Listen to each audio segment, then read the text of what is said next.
Hi everyone, welcome to my channel. If you're new, if you're not new, welcome back. I'm Christine, and in this video I want to go over my planner stack, the updates that I've made, my thoughts on my system so far, and give you the biggest tip that I could possibly offer as far as how to manage being in multiple planners throughout the year and how I'm keeping it all together. So if you're interested in that, go ahead and grab your planners, grab something to drink, and meet me back here.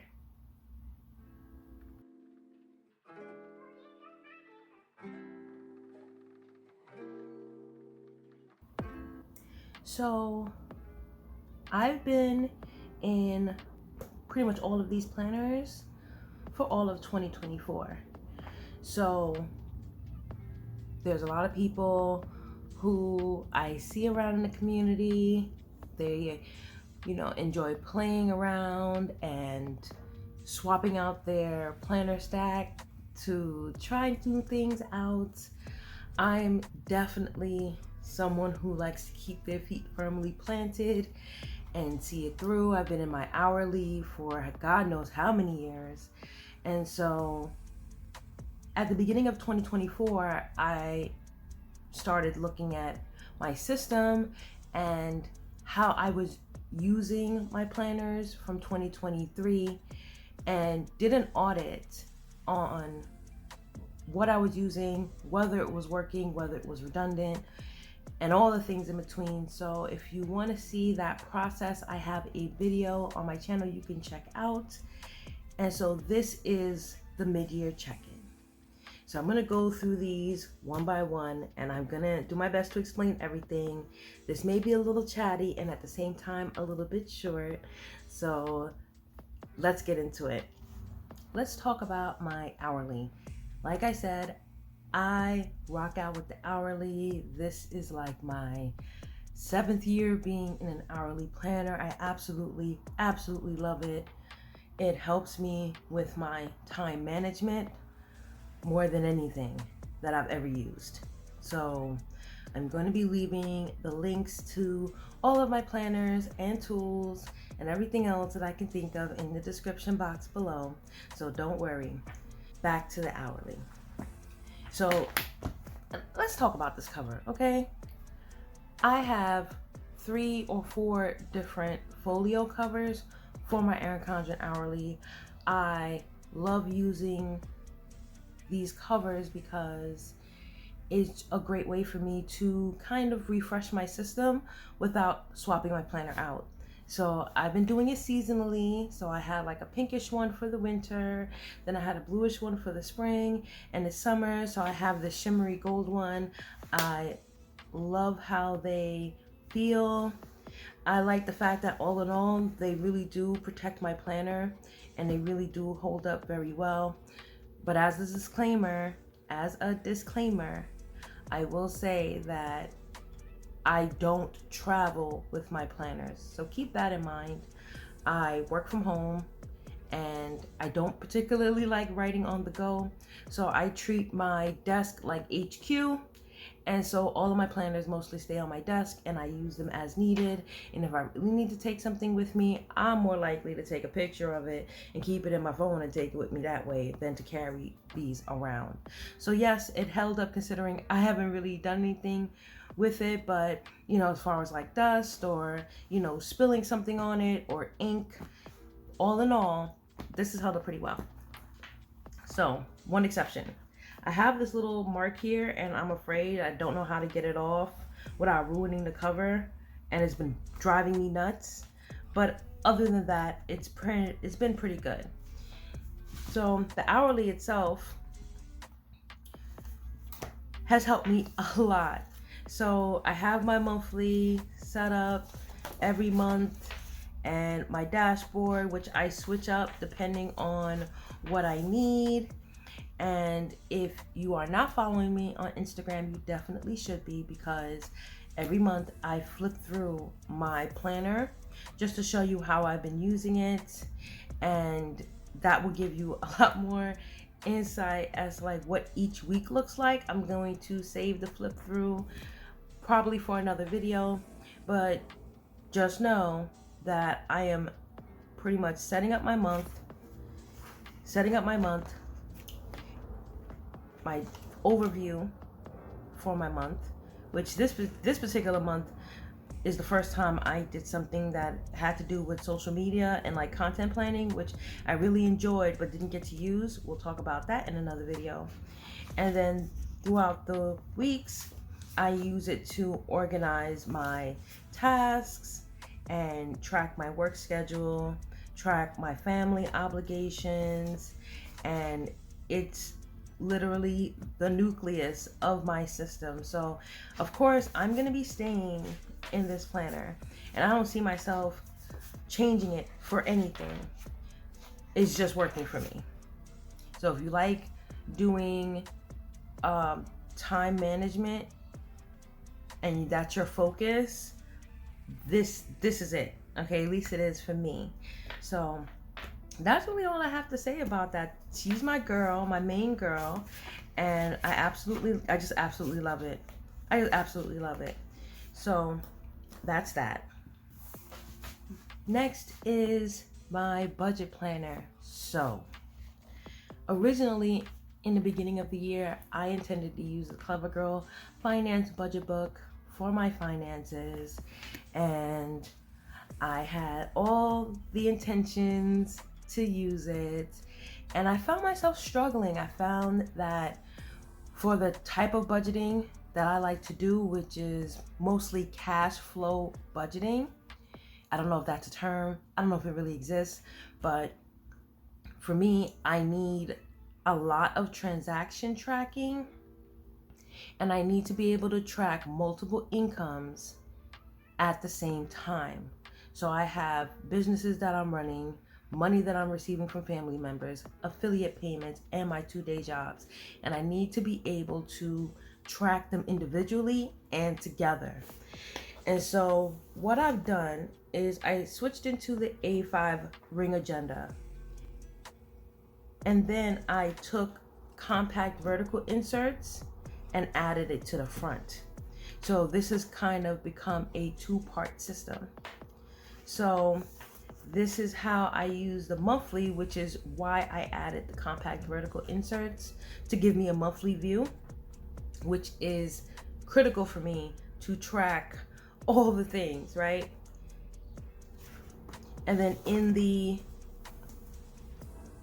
actual weekly section, I use it to keep notes, of things that I'm doing or things that I'm spending, specific financial tasks that I need to do.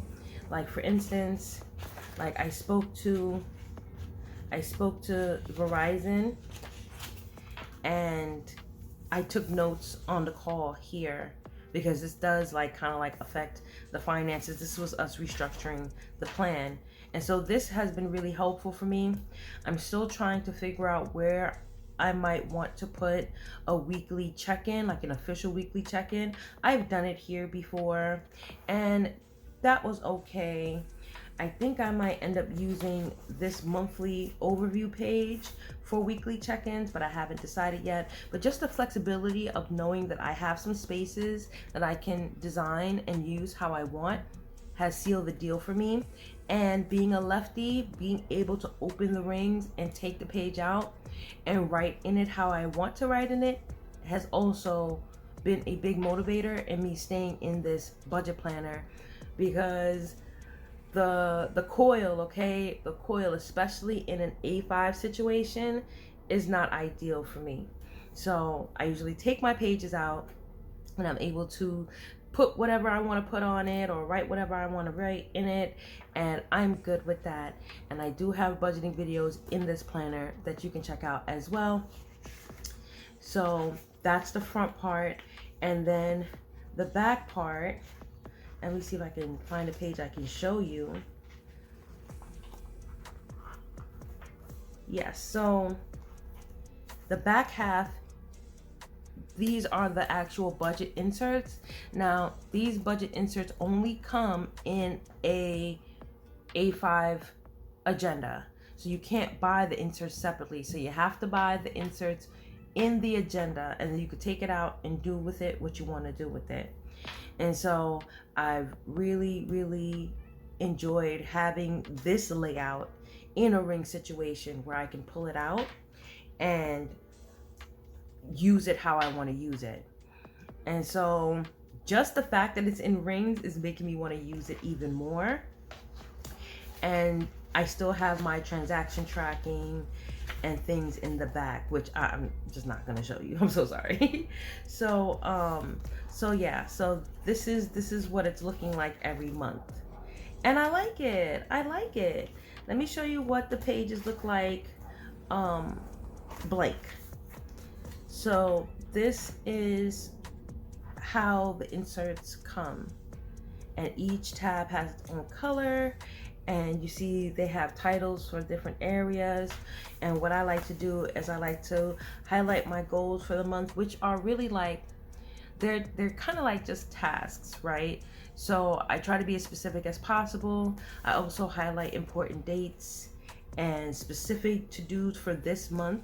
Like I needed to buy filters, so I needed to find the serial number on the fridge so I can go and get the filters, right? So this has helped me stay on track, surprisingly, and having it in a ring situation has made it easier for me to want to track my transactions. So I'm just really happy that I decided to make this switch, because it's kind of freed me up. It's freed me up from feeling like it's kind of like laborious for me to get into my budget planner. I'm just gonna flip through and show you what it looks like blank. So this is the overview where you can kind of do what you want to do with your bills. And I have a specific way that I like to do this that I will show you. I'm pretty sure I've showed it to you guys already, but if not, I'll go ahead and show you how I do that. And then the transactions, and you get more pages for transactions in this planner than you do in the Clever Girl Finance budget book. So if you only have a mortgage, a water, your groomer, and that's what you have every single month, and it doesn't change, Clever Girl Finance budget planner is perfect because it has the calendar and it has the breakdown, and it only has 3 transaction pages, which is much more than you would probably need. But for me, because I'm tracking multiple incomes across multiple accounts and all the other things, having the additional pages is it's the move. It's the move for me. And then what I also did was erincondren offers just the spending summary trackers as a separate insert, which I always felt like was kind of weird. Like the actual inserts for itself is not separate, but just the spending summaries is separate. So I bought a set of these, and as needed, I will grab one of these pages from the back and add it into my month. And I usually go and I will choose a color that comes as close as possible to the month that I'm in, and I will just stick them right in, and I'm loving it. Okay, loving it. So this is going to definitely stay for the rest of 2024.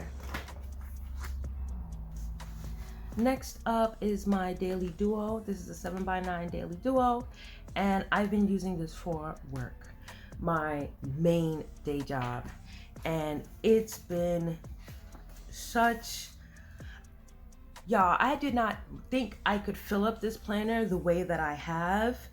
And so now I'm like, I can't really get through the workday without at least writing some of these things down.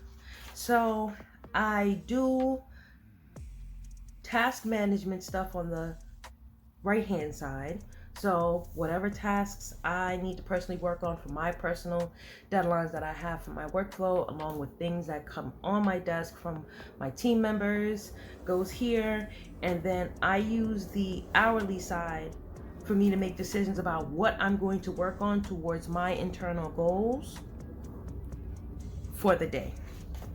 So it's been such a help because I'm able to take the tasks that are on the side, and if they're small enough, I'll just check them off. But then like the overarching things that are kind of like running in the background, I'm able to kind of like decide, okay, well, how much time am I going to spend on this? How much time am I going to spend on that? And then I still get the monthly overview, which is perfect for me. And I still get a bunch of extra pages that I can use for meeting notes and things like that. So it's really, really helpful for me. And I'm not looking back. I struggled to use a daily duo at first because I was trying to kind of use it the way it was printed, and we should always be open to using whatever we have in a way that goes beyond what was printed on the page, because you never know what you can discover to align with how your brain works until you do it. So this is this week in my planner, and I'm honestly just cruising with this. So this, I guess, is not your typical planner stack update. Usually there's like a whole bunch of changes and there's a whole bunch of this and that, but this is the planner stack video where I'm like, yep, I'm staying here, yep, I'm staying here too. Now there's one thing that I did do differently, and I'm going to show you right now. So enter my Petite Folio system. I already knew from the beginning of the year that I was going to use my Petite Folio system as kind of like my supporting cast of things that I'm tracking in the background that is not like a major part of my overall system. Like tracking my food and tracking my sleep and stuff like that. I was totally on board with that from the beginning of the year. And if you go and see the video where I go through like my setup, I entertained the idea of a meal planner and then decided that it's not really what I'm looking for. When I get ready to go to the supermarket, I don't really have a list that I'm going to carry around with me. I'm notorious for forgetting the list, in fact. And so I completely wrote it off. Well, I decided to re-add the meal planner into my Petite Folio system because of specific health-related things that I'm tracking for myself and for my mother.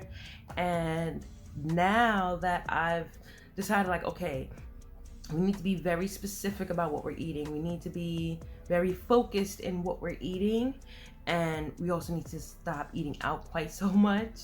Even if what we're ordering is not bad, like, ordering a salad or ordering an omelet or, ordering something to go when you can just stop and make it in the house is like, okay, need to work on that.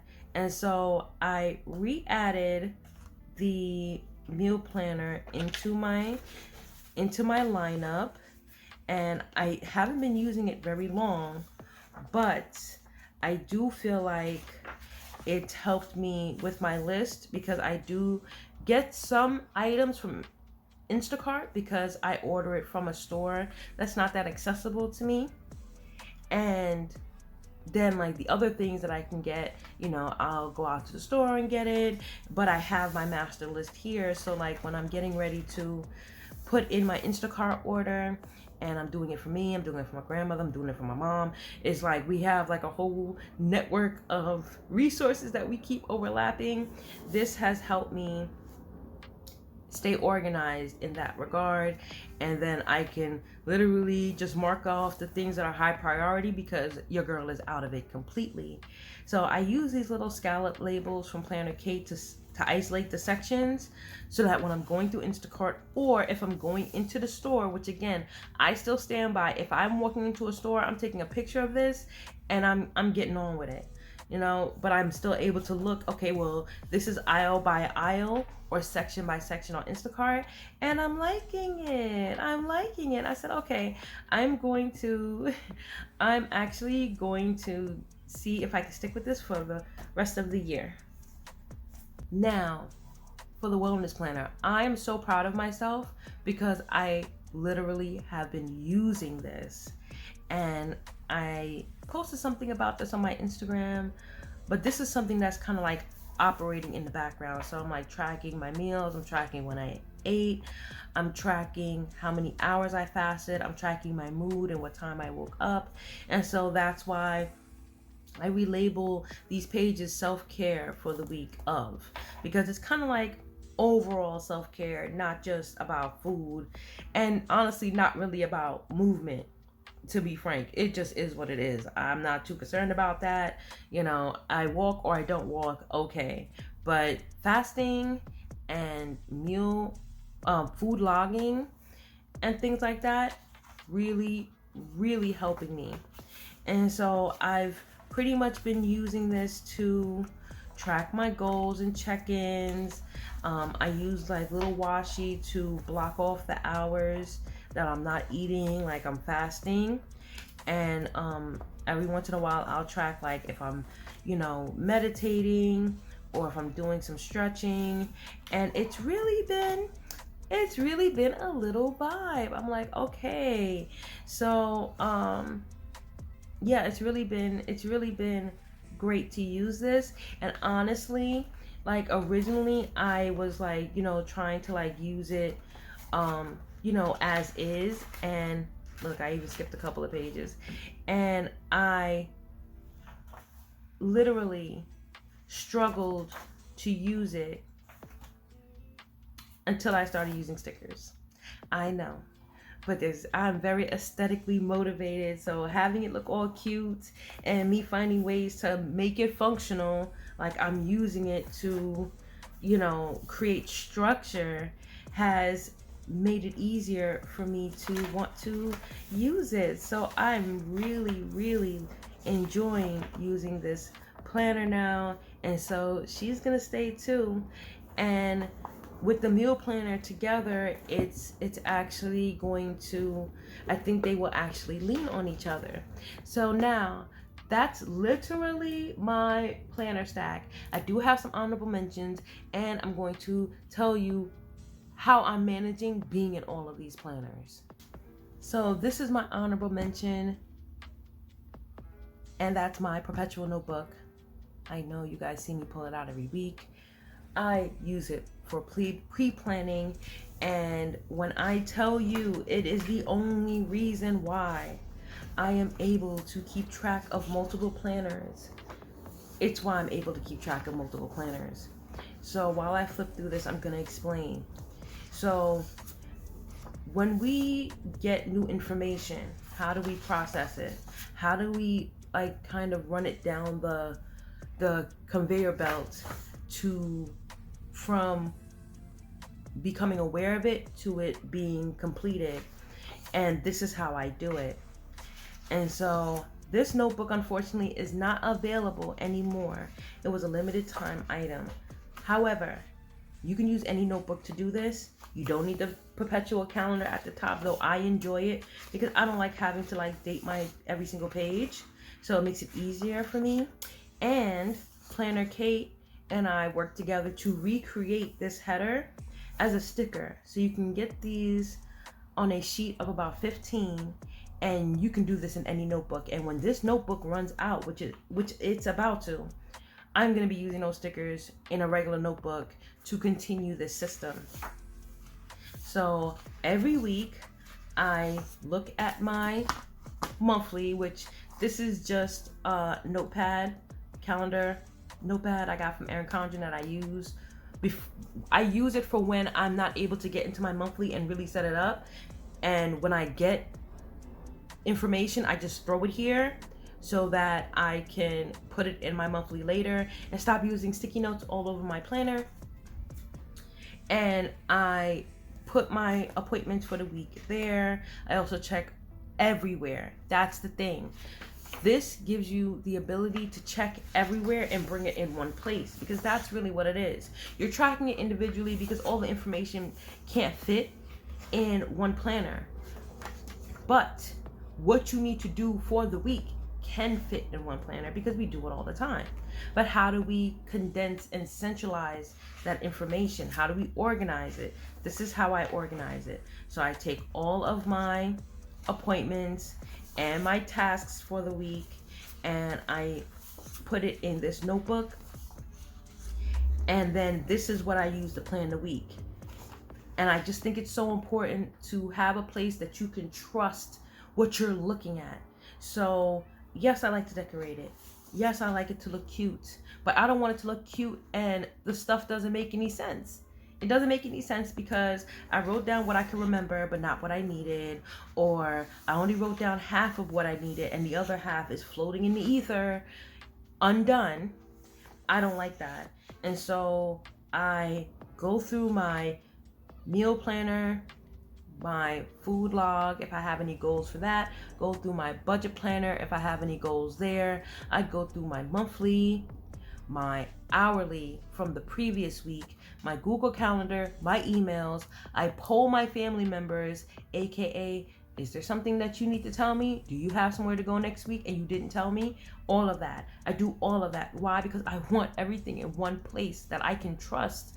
Because I hate feeling like I missed a deadline. I hate feeling like I promised to do something and I didn't do it. It really bothers me. And it gives me anxiety.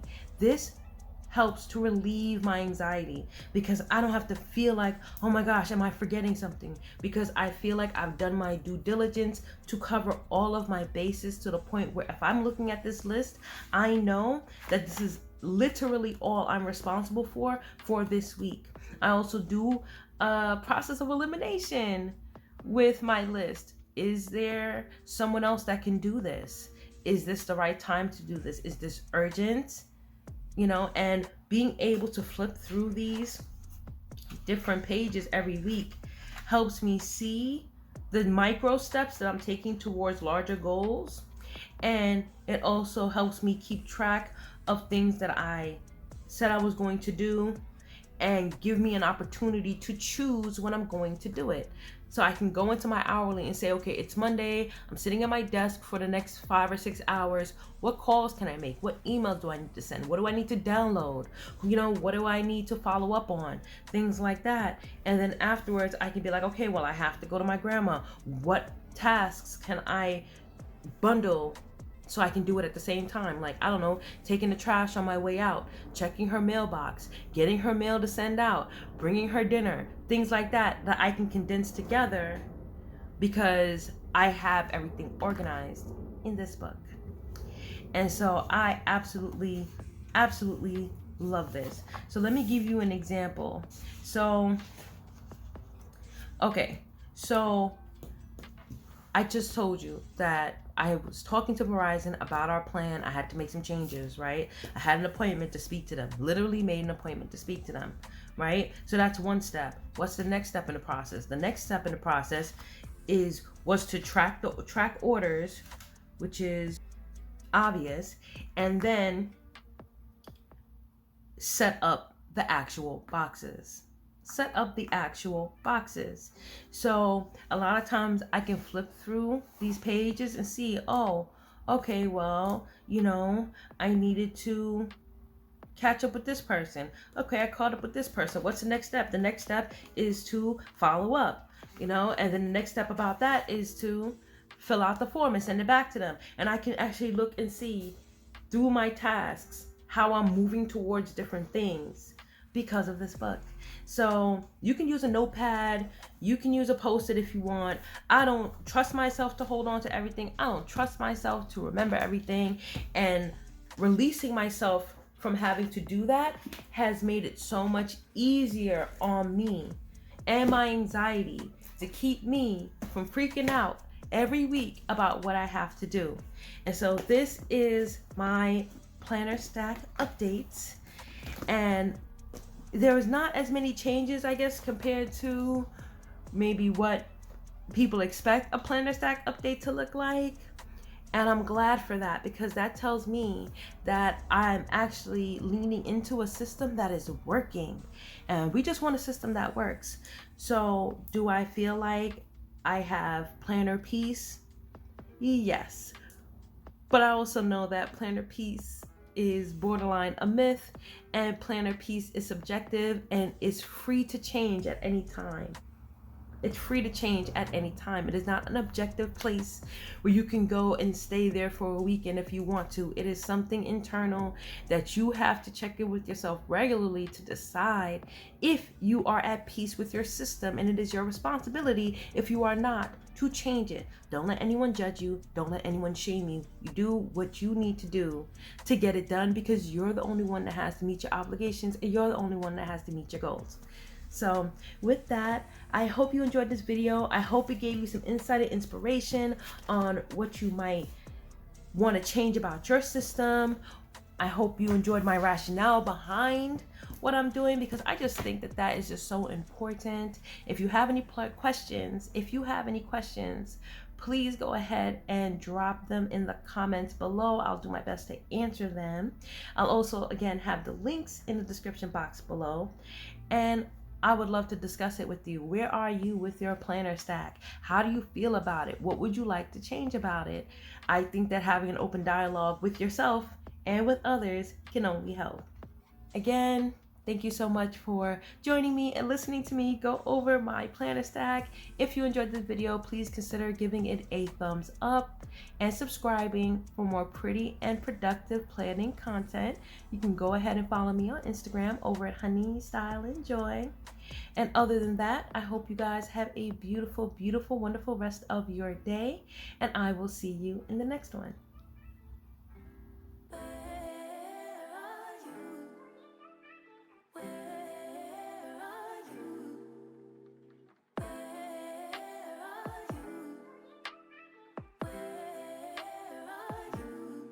It's the end of the weekend.